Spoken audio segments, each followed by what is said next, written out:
ግብርናችን ግብርና የህዝባችን ዋስትና የግብርናው ሰንሰለት ሲበጠስ የአየር ንብረት መዛባት የዘመናት ጥንታዊ ልምድ በፈጠረው ያልተቀየረ የአሰራር ሂደትና የምርት መቀነስ የህይወትን መሰረት እየናዱ በሄዱበት በዚህ ታሪካዊ የብዙሃኑን አርሶ አደር ህይወት ጭንቀት አጥልቶበት ቆይቷል። የማዕከላዊ ኢትዮጵያ ክልል በግብርና ልማት እምቅ ሀብትና አቅም ቢኖረውም አፈሩና ጉልበቱ የሚገባቸውን ፍሬ ማፍራት ሳይችሉ ለረዥም ጊዜያት ቆይተዋል። ይህን የረዥም ጊዜ ፈተና ወደ ድል ለመቀየርና ለችግሩ ምላሽ ለመስጠት የማዕከላዊ ኢትዮጵያ ክልል ግብርና ቢሮ ራዕይን ያነገቡ 6 የግብርና ልማት ምሰሶዎች ነድፎ በትኩረት እየሰራ ይገኛል። በግብርና ሴክተር 6 ጉዳዮች አልፋና ኦሜጋ ናቸው። ሁሉም ሰው መያዝ አለበት። ሁሉንም ስራ ሰርተን የመጨረሻ ግቡ እነኚህ 6 ጉዳዮች ማሳካት ነው።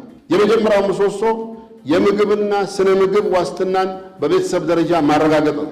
ሁለተኛው የገቢ ምርትን መተካት ነው። ምርትን በብዛት በጥራት በአይነት አምርቶ ከውጭ የሚገባ ምርትን በሀገር ውስጥ ምርት መተካት ይሄ ነው ሁለተኛው ምሰሶ። ሶስተኛው የወጪ ምርትን ማሳደግ ነው። ኤክስፖርት የሚደረግ ምርትን ማሳደግ ነው። ስናመርት ወደ ሃይ ቫልዩ መሄድ አለብን። ይሄ ስናረግ አምራቹ ይጠቀማል፣ ሀገር ትጠቀማለች። እነዚህን የልማት ምሰሶዎች መሰረት ለመጣል የመከራውን ዘመን አሳልፎ የነጻነት ብርሃን የሚያጎናጽፍ የብልጽግና ጉዞ እውን እንዲሆን የተሳትፏዊ ግብርናና የአየር ንብረት ሽግግር ፕሮግራም ፓክት በርካታ ስራዎችን እየሰራ ነው። የፓክት ፕሮግራም በዋነኝነት አርሶ አደሩን የአየር ንብረት መቋቋም የሚያስችል አቅም መፍጠር ነው።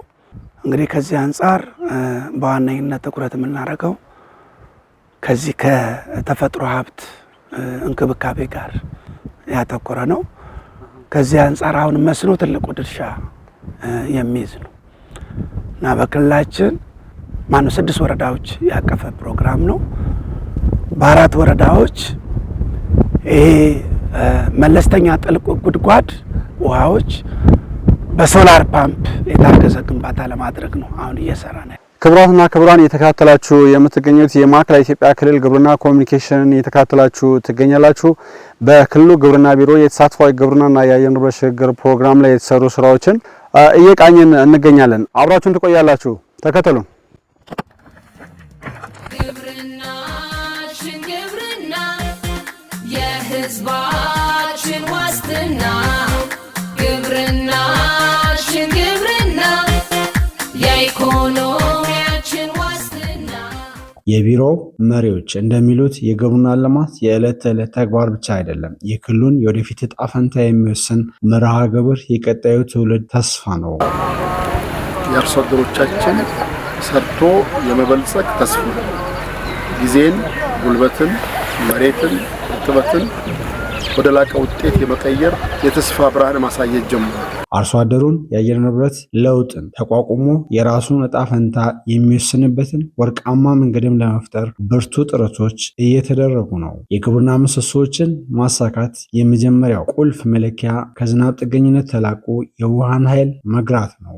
በ4 ወረዳዎች ይሄ መለስተኛ ጥልቅ ጉድጓድ ውሃዎች በሶላር ፓምፕ የታገዘ ግንባታ ለማድረግ ነው አሁን እየሰራ ነው ያለው።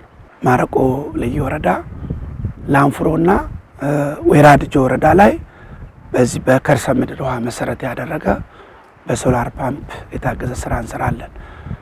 ቃጫ ቢራና ምዕራብ ባርዋቾ ደግሞ የወንዝ ጠለፋ መሰረት ያደረገ የመስኖ ልማት ነው የምንሰራው። እሱ አሁን ድካም ወጪው ራሱ ብዙ ነበር። የቤንዚን ሞተር ሰርተናል፣ የናፍጣ ሞተር ሰርተናል።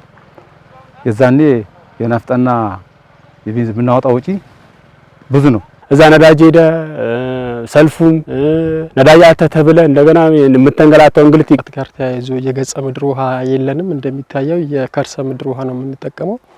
ያንን የከርሰ ምድር ውሃ የምንጠቀመው ከ15 ሜትር በታች ወርደው ሞተር ቤት ቆፍረው ያንን ሞተር ቤት 4 ሜትር ርቀት ከውሃው አስቀምጠው በመሰላል ወርደው ሎክሰው ነበር የሚመጡት ከዚህ በፊት እና ያ ነገር ላይ ውስጥ ላይ ሞተር ቤት ላይ ሆነው ውሃ እንትኑ ጄኔሬተር ሲሎክሱ እዛው ጭስ የማፈንና የሰዎች ህይወት የመጥፋት ችግር ነበር። 2-3 ሰዎች በየአመቱ ይሞታሉ በየጊዜው ሲሎክሱ ማለት ነው። በምስራቅ ጉራጌ ዞን ምስራቅ መስቃን ወረዳና በማረቆ ልዩ ወረዳ የሚታየው የመስኖ ልማትም የዚሁ ራዕይ ፍሬ ነው። በተሳትፏዊ ግብርናና የአየር ንብረት ሽግግር ፕሮግራም የገንዘብ ቴክኒካዊ ድጋፍና በአርሶ አደሩ የ10% የጉልበት መዋጮ እየተገነቡ የሚገኙት በሶላር የሚሰሩ የመስኖ ተቋማት የክልሉን ነገ የተሻለ እንደሚያደርጉ ተስፋ ተጥሎባቸዋል። ድሮ በአመት አንድ ጊዜ ብቻ ይታረስ የነበረው እርሻ በአመት 2 እና 3 ጊዜ እንዲያመርት ለማስቻል የሚደረጉ ጥረቶች ፍሬ ሊያፈሩ ከጫፍ ደርሷል። በክልሉ የመስኖ ተቋማት እየተገነቡላቸው የሚገኙ አርሶ አደሮችም የደስታ ድምጻቸው እንዲህ ጎልቶ ይሰማል። እዚህ ሶላር ሆኖ የምታወጣው ወጪ ይቀንሳል። አንድ በሶላር በፀሐይ ብርሃን ነው የሚሰራው። አሁን ሶላሩ ለምሳሌ ከመጣ በኋላ ግን ያው ወደ ስራ አልገባንም። ሲያልቅ በጣም ተጠቃሚ እንሆናለን። ቀጥታ በፀሐይ ብርሃን ብቻ ጉልበት እየተሳበ ሞተር ቤት ተሰርቶለት ዲች ተሰርቶለት ዲች ተከትሎ ሄዶ እስከ 10 ሄክታር ድረስ ማልማት የሚችል ቴክኖሎጂ ነው ያመጣልን ፓክት ፕሮግራም ማለት ነው። ፓክት ፕሮግራም በእያንዳንዱ መስኖ ግንባታ የህብረተሰቡ ድርሻ የአጠቃላይ የወጪው 10% በጉልበትና በገንዘብ ይሸፍናል። የውሃ እጥረት ስጋት ከልባችን ተነቅሏል። ፓክት የህይወት ምንጫችን ወደ እርሻችን ብቻ ሳይሆን ወደ ደማችን መልሶታል። ይህ ልማት የምግብ ዋስትናን አረጋግጦ አርሶ አደሩን ከጭንቀት ተላቆ የራሱን ዘመን ጀግና አድርጎታል። አሁን ጨረታው አልቆ ወደ ተግባር የተገባው ማረቆና ምስራቅ መስቃን ነው። አሁን እዚህ ባቲፉቶ ቀበሌ ነው የሚባለው። እዚህ ቀበሌ እንደዚህ አይነት 10 ሄክታር የሚያለሙ 5 ዋተር ፖይንቶች አሉ። እያንዳንዱ 10 ሄክታር ነው የሚያለመው። ግብርናችን ግብርና የህዝባችን ዋስትና። 5ቱም ዋተር ፖይንት ተጠቃሚዎች አንድ የውሃ ተጠቃሚዎች ማህበር አቋቁመዋል። ህጋዊ ሰውነት አግኝተዋል።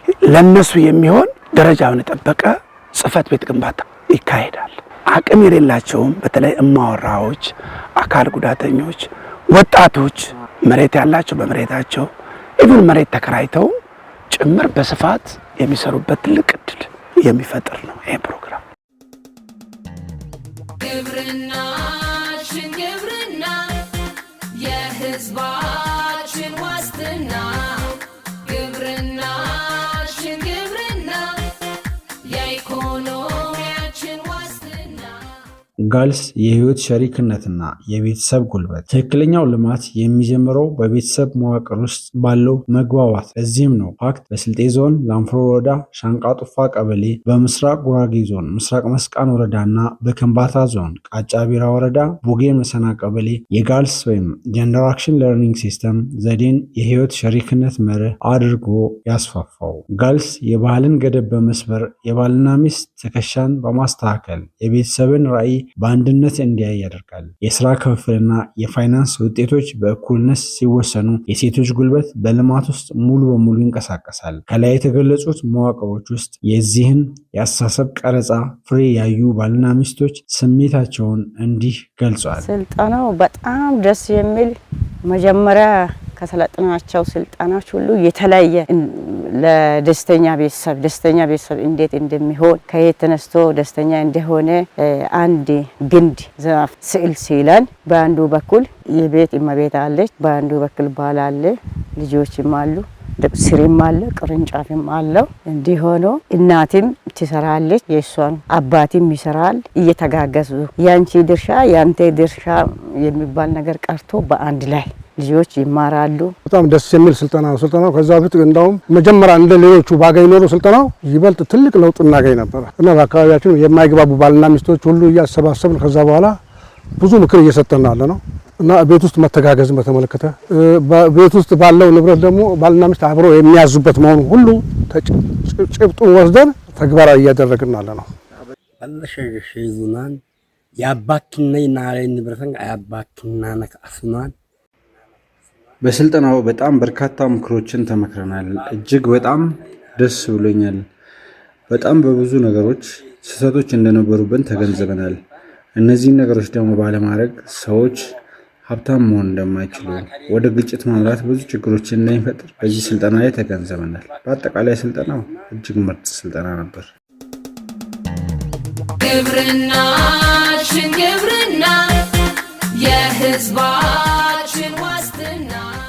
የእውቀት ብርሃንና ወርቃማው ፍሬ ቃጫ ቢራ የዘላቂነት ዋስትና የእውቀት መብራት ሲበራ ነው። በከምባታ ዞን ቃጫ ቢራ ወረዳና በማረቆ ልዩ ወረዳ ፓክት በአርሶ አደር የመስክ ትምህርት ቤቶች ኤፍኤፍኤስ አማካኝነት አርሶ አደሩን የእውቀት ብርሃን አልብሶ የራሱ መምህር አድርጎታል።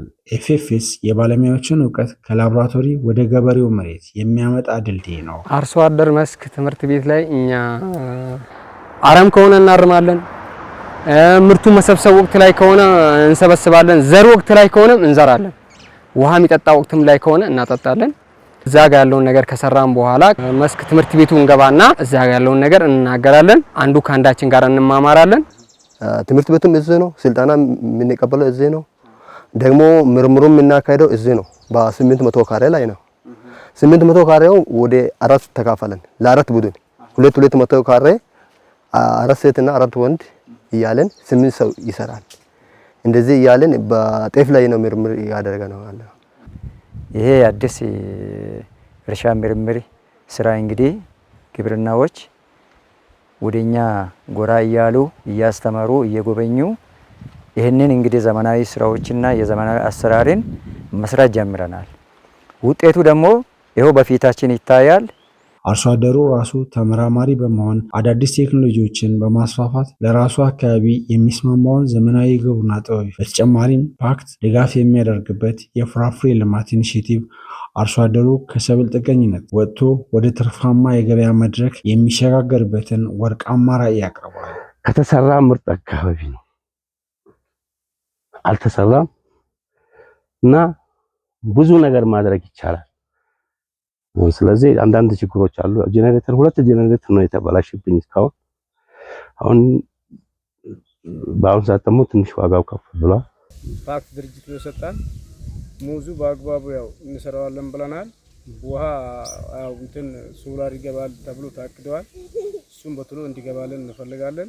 ይሄ ፕሮግራም እጅግ በጣም የምንወደው የምንፈልገው ፕሮግራም ሰው በፍራፍሬ በቡና በሚያገኘው እንትን ማሳ ከሚያገኘው በላይ እንደሚያገኝ ግንዛቤ ፈጥረን የችግኝ ጣቢያዎቻችንም ከ2 እስከ 4 አብዝተን ወደ ቋሚ ሰብል መምጣት መቻል አለብን ብለን የምንሰራውን በሁሉም ቀበሌ የምንሰራውን በተለይ የመንገድ ሻንቃና ገባባ እየደገፈልን ያለው ያ ስራችን ሞዴል እንዲሆን አስተማሪ እንዲሆን በቅርብ ጊዜ ውጤቱን እንድናይ ያደረገን ስለሆነ እጅግ በጣም ከኛ ካለን ከአርሶ አደሩ ከወረዳችን ነባራዊ ሁኔታ ጋር እጅግ በጣም አስተማሪ ስለሆነ እያንዳንዱ ነገር ሳይባክን እያንዳንዱ ነገር የመጣው ሀብት በአግባቡ እንዲውል ውጤት እንዲያመጣ እየሰራን እየደገፈን ስለሆነ ውጤቶቹንም ያየን ነው። የወረዳ ዲዳሚዶ ወረዳ መልክዓ ምድር ላይ በፍራፍሬ ኢኒሼቲቭ ብዙ ስራዎችን ሰርቷል። ለአብነትም ባለፈው አመት 10500 የሙዝ ሰከሮችን አሰራይቶ ለአርሶ አደሮች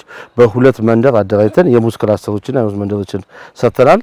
10500 ሰከሮችን በሁለት የፍራፍሬ መንደሮች ያዳረስበት አግባብ አለ። በተጨማሪም 3500 ዘመናዊ የተዳቀሉ ግራፍት የተደረጉ አቮካዶ ችግኞችን አምጥቶልን በመንደር 100 አርሶ አደሮች የአቮካዶ መንደር መስርተን በአጠቃላይ 3 መንደሮችን በፍራፍሬ ኢኒሼቲቭ በፓክት ፕሮግራም አማካኝነት እዚህ ዲዳሚዶ ወረዳ መልክዓ ምድር ላይ እየተገበረ እንገኛለን ማለት ነው። ወጣት አምራቾች የፍራፍሬ ልማትን በመስራት አዲስ የንግድ ስራ ውስጥ ገብተው የወደፊት ህይወታቸውን በብሩህ ተስፋ እየመሩ ይገኛሉ። ከምስራቅ መስቃን ማረቆ የመስኖ ጀግነት እስከ ላንፍሮ የቤተሰብ መግባባት፣ ከቃጫ ቢራ የእውቀት ማዕበል እስከ ፍራፍሬ ልማት ትርፋማነት የማዕከላዊ ኢትዮጵያ ክልል ግብርና ቢሮ በ6 የልማት ምሰሶዎች የተሳትፏዊ ግብርናና የአየር ንብረት ሽግግር ፕሮግራም ፓክት የግብርና ፊት በመቀየር አርሶ አደሩን የአየር ንብረት ለውጥን ተቋቋሚ በማድረግ ላይ ይገኛል። የክልሉ መሪዎች ሲያበስሩ ይህ የለውጥ ጅምር ነው። 6 የልማት ምሰሶዎች የክልሉን ገጽታ ለዘላለም ሀገር ትጠቀማለች።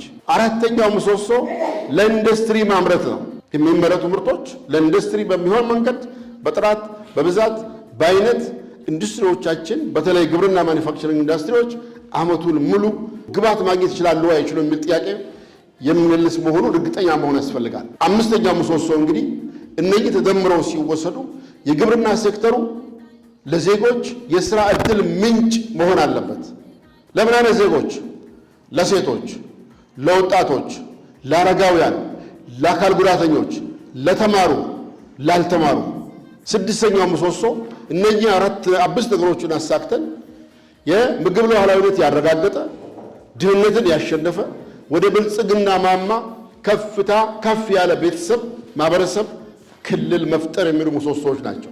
እነኚህ ስድስቱ አሁን የግብርና ፒላሮች ከፓክት ፕሮግራም ጋር ቀጥታ የሚዛመዱ ናቸው። የፓክት ጉዞ የብልጽግናን አዝመራ ማፍራቱን ይቀጥላል። መልካም ጊዜ ይሁንላችሁ። ማዕከላዊ ኢትዮጵያ ክልል ግብርና ኮሚኒኬሽኖች ነበርን።